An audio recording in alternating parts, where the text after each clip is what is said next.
Bonjour, on a créé cette petite carte de Gagny sur MyMap dans lequel on a mis bien les 10 quartiers de la ville et ce qu'on a ajouté sur cette carte, ce sont les différents commerces et entreprises, plus exactement, établissements, plus exactement, c'est pas des entreprises, établissements, qui sont référencés sur Google Maps.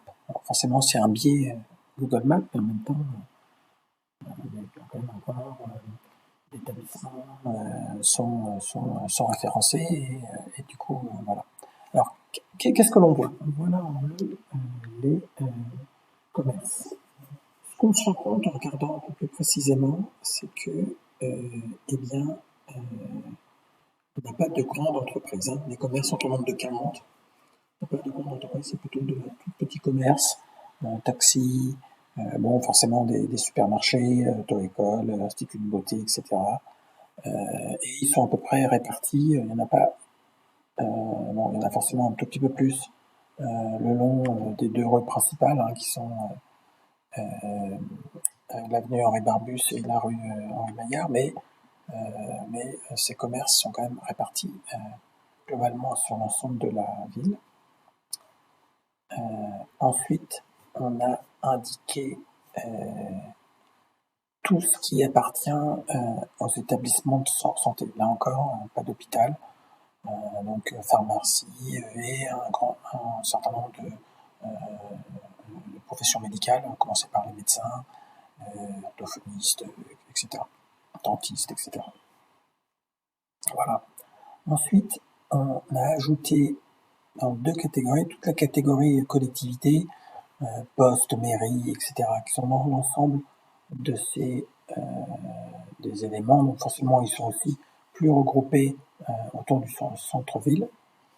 Ensuite, on a ajouté tout ce qui est l'offre loisirs et culture, théâtre, coaching, gymnastique, centre de loisirs. Assez bizarrement, pas trop de sites de fitness et autres. Voilà. Ensuite, on a mis ici l'ensemble des services. Ce qu'on peut voir, c'est qu'ils se concentrent pratiquement autour des deux grandes villes, de deux grandes rues du centre-ville, et sont constitués essentiellement de banques, hein, ce qui est un élément quand même de risque parce qu'on sait qu'un grand nombre de succursales sont en train de se faire fermer.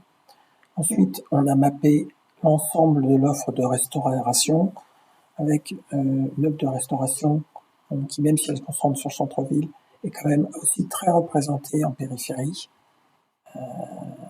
Voilà. Après, un élément de surprise, c'est les commerces de bouche. Il y en a très peu, 9 au total. Assez peu de commerces de bouche, assez peu en centre-ville, ce qui est un élément, je dirais, un peu de surprise pour moi. Enfin, l'offre d'éducation qui forcément couvre là l'ensemble du territoire puisqu'elle est bien liée à la densité de population.